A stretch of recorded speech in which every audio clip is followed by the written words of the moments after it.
Hello everybody, and thanks for tuning in to the Liberty Report.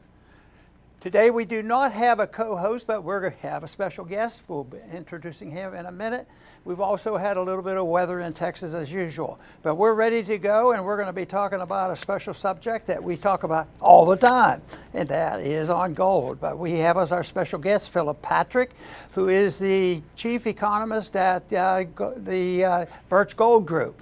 And guess what we're going to talk about today? We're going to be talking about gold because it's in the market. But first, we're going to welcome Phillip to the program.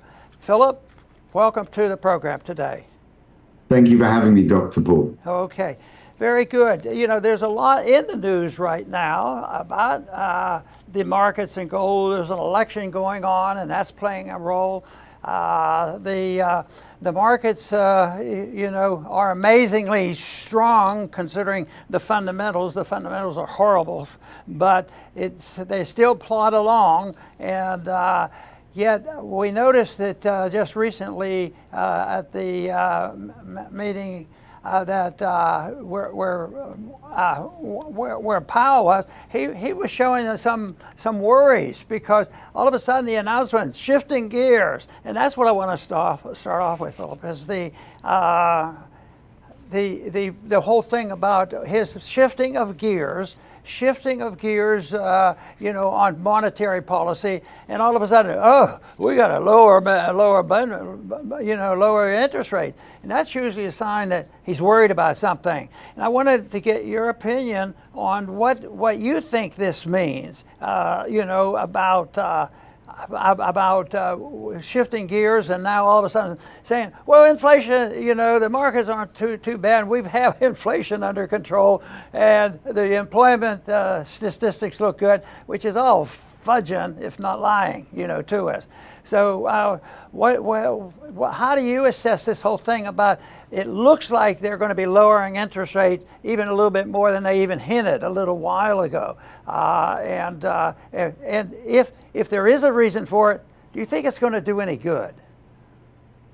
Yeah, I mean, great question. So first of all, I think that the Powell now, he said in no uncertain terms, the time has come for central banks to begin to lower interest rates. And I don't think it's a big surprise. The betting markets had already indicated 100% likelihood of a September rate cut, either 25 or 50 basis points. I think that's the only question remaining. But, why now? The excuse, of course, is that inflation has mostly gone away. But I would say that is true, but also misleading. Let's not forget, inflation is still 50% above the Fed's target. Is that close enough? I think probably not. But what we saw was a slight uptick in unemployment. We had numbers being revised down quite heavily, about 1 million jobs in 9 months. And the Fed is now clearly more worried about recession than they are inflation. And quite frankly, they should be. But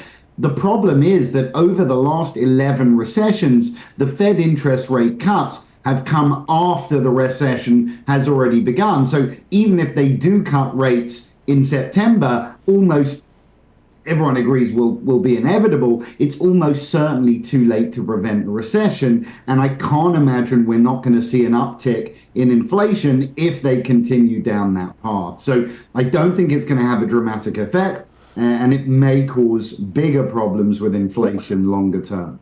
Yes, and sometimes you can't measure the price inflation, which is a little bit different than the monetary inflation. So you can have monetary inflation, 6 months, 2 years, 3 years ago, but you don't know when it really has done all its damage. Sometimes it takes a while for that money to circulate, and they can't possibly predict exactly where the effect's going to be. All prices will not go up evenly, and it's not a very good planning system. So that's one of their problems. So people who are right now complaining about the prices in the grocery store, they think it's immediate, and there are immediate problems. You know, they do produce a lot of regulations that makes things worse, but they don't understand that what was done maybe 10 years ago, it filters through the economy, and we live in a different era. And so this management just saying that, oh, the Fed's going to have an announcement and everything is going to be okay. But you know, over the years that I've watched the campaigns and the financial markets, you know, presidential elections have always been real important, and they try to make them real important now because there'll be a big difference, and they'll be up and down. But when you look at deficit financing and the foreign policy involvements that we have around the world, for some reason, I just don't have the feeling that things ever have changed over my observation of several decades. What do you think when you hear these things that, you know, we just get this guy in, things are going to be so much better than this other ones, but you can't help but thinking, well, sometimes you can spot somebody that's going to make things a lot worse.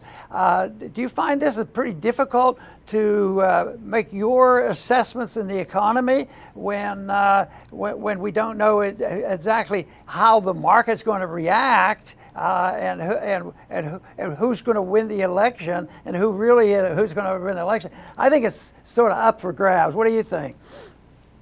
Yeah, I think it's definitely up for grabs. This is the closest election I think we've seen in quite a long time, and I think it'll continue to be so. I think the economy will be a central talking point for both candidates. I think it's a big topic come November. Look, which direction? No matter who wins, we've got a very tough job in front of us, right? We know what we're going to get from another 4 years of essentially a Biden administration. It implies more deficit spending. Kamala appears to be following suit in that respect. But we look on the Trump side, and obviously there's tariffs and other things which can also be inflationary. The reality is no matter who gets in, we have a tough storm to weather. Some of Trump's policies, I think, are interesting, right? Opening up pipelines, onshoring manufacturing again. These things take many, many years, if not decades, to really materialize. So I don't think we'll see the benefits of those policies for a long time. But the reality is no matter who wins come November, I don't see a soft landing on the horizon. It's just a case of, you know, how rough it'll be, I suppose. You know, when Powell was making his announcement, he was talking about a quote, victory over inflation. And that's where they should and do lose credibility when they make these statements because, like you say, there's a lot of problems out there that's not going to be magic and change all the things that lead up to this mess. But the other problem is they make these pronouncements. We're going to do this ABC because we put it into the computer and the computer tells us this is what's going to happen. Well, those predictions essentially they don't work very well. They're not really part of the market psychology. But they still can make these pronouncements, so victory over inflation, and yet they're, in order to justify the fact, we'll start acting like it. Because I think the Federal Reserve and the authorities that we have in Washington are always a little bit more, if not a lot more, concerned about deflation and depression, and they're not going to allow that to happen. So when I see them messing around and jumping the gun and saying, well, we've solved our problem of inflation, and that's why they're going to resort to this. But it brings up the subject of when can we believe them? Take, for instance, Philip, about this report on the employment. You know, they sort of had to confess, well, it was close to 1 million people that we overcounted the jobs. But what if they did count them, and then what kind of jobs are they? Are they government jobs? Are they part-time jobs? Are they people just being reemployed? This sort of thing.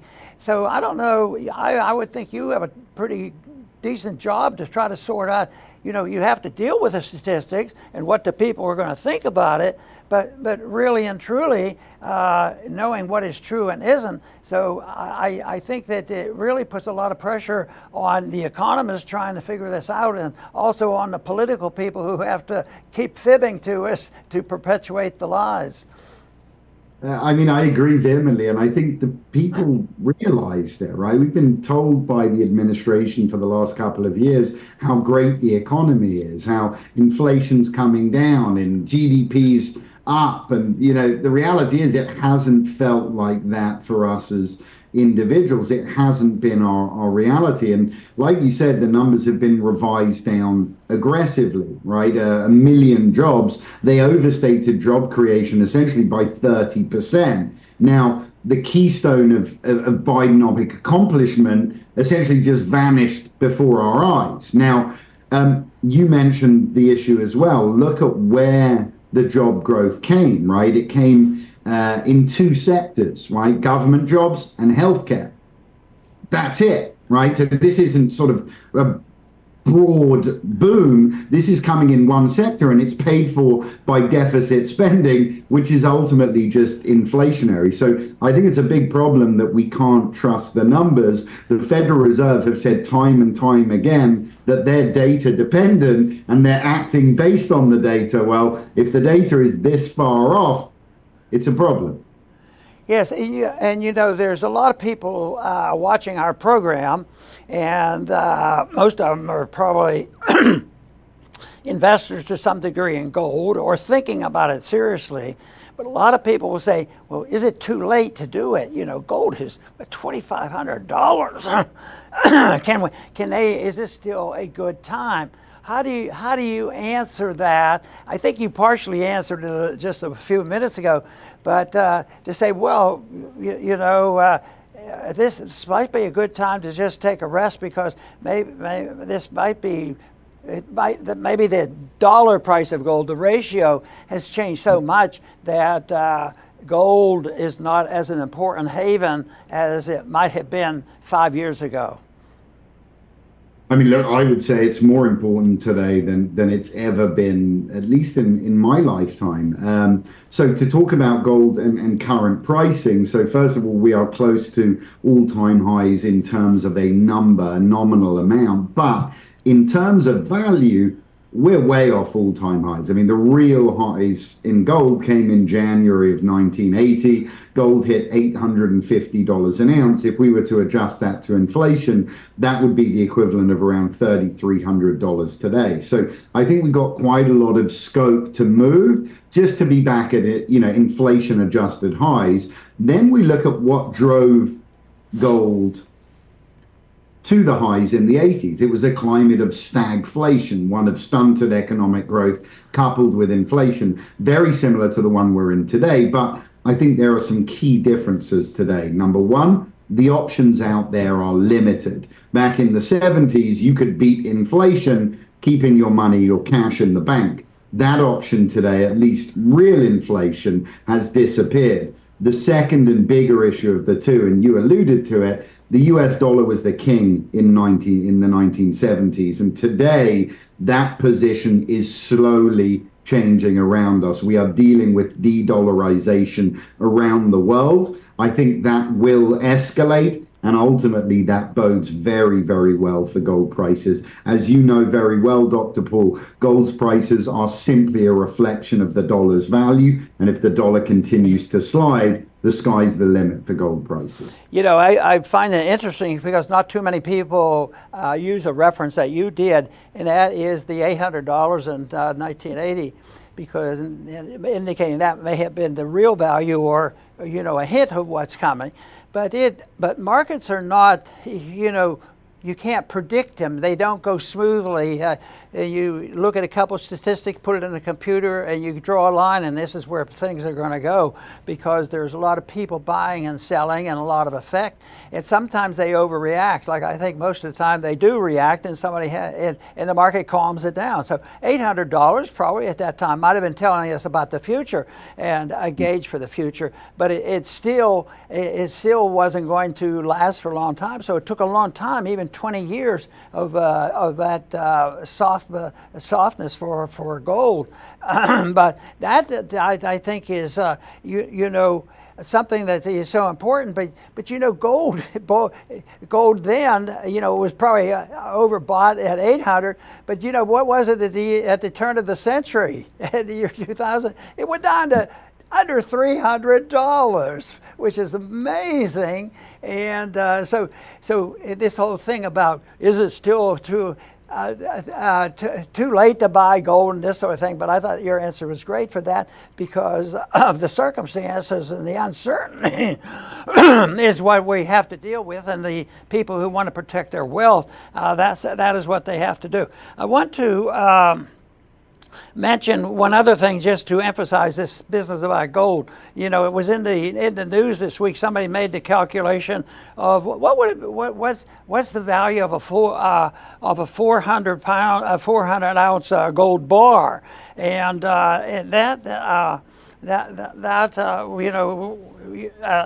has now 400 ounces times the 2,500 takes it up to $1 million, and that was sort of a high water mark. But I think it is, and I agree with you. I think the conditions are worse, and as bad as they were over those early years in the last several decades, I do think the conditions and the condition of the dollar and the political system is much worse. So this to me is something that we have to work with.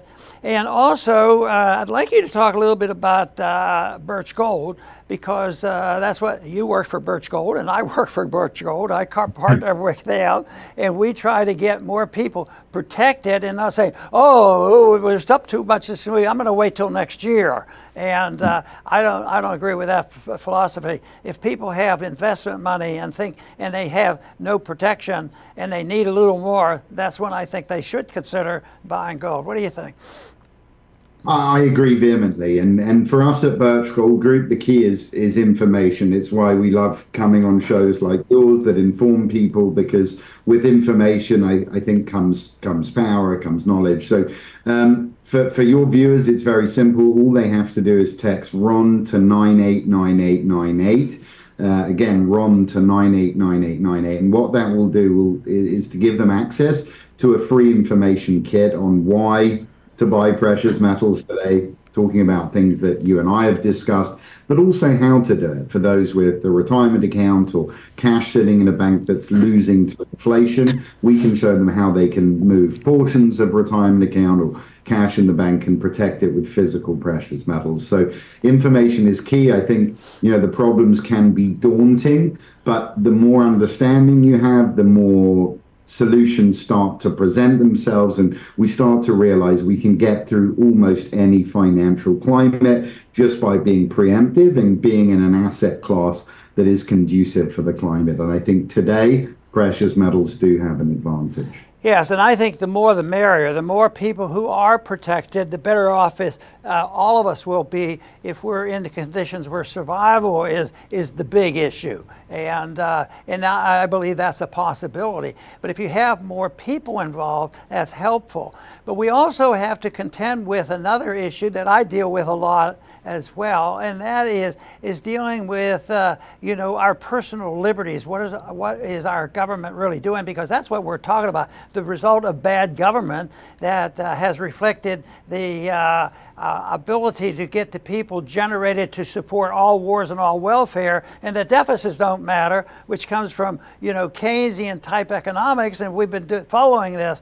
So my say is invest and protect, and the more we can get involved, the merrier. But we also have to spread the message of protecting our liberties, and I think that is so important, because just remember, I keep reminding myself, and nobody wants to think about this, but what was the first thing that Roosevelt did? I don't think we're going to have problems and they're going to be worse. But I don't think they'll do what Roosevelt did, and that was confiscate the gold. I think the American people are a little more sophisticated in that. That'd be sort of like saying, wake up some morning and some president said, all guns have to be turned in next week. That's not going to happen. But I think the principles of liberty and emphasizing, what the founders had made a sincere effort to deliver to us as our Constitution. I like to think, I hope everybody does well, and I hope they think that it's fun and it's also worthwhile for everybody to promote the cause of liberty. And if you'd like to make one more quick closing comment, that would be okay, Philip. Hey, look, I agree vehemently with that, and I think certainly Birch Gold Group and your philosophies are very much sort of in line. I think precious metals allow for an element of privacy. I agree with you, by the way. I don't think a gold confiscation fits in a modern economy. Number one, because the people I don't think will accept it, but also it doesn't achieve what it does for the government today. It doesn't really achieve a great deal for them in a modern economy. So again, I think everybody should be looking at precious metals in climates like this, in particular because of the nature of our problems. And like I said, once you understand the issues, the solutions present themselves. Right. And once again, Philip, I want to thank you very much for being with us today. And to our viewers, thanking them for tuning in today. And hopefully you'll all return to the Liberty Report soon.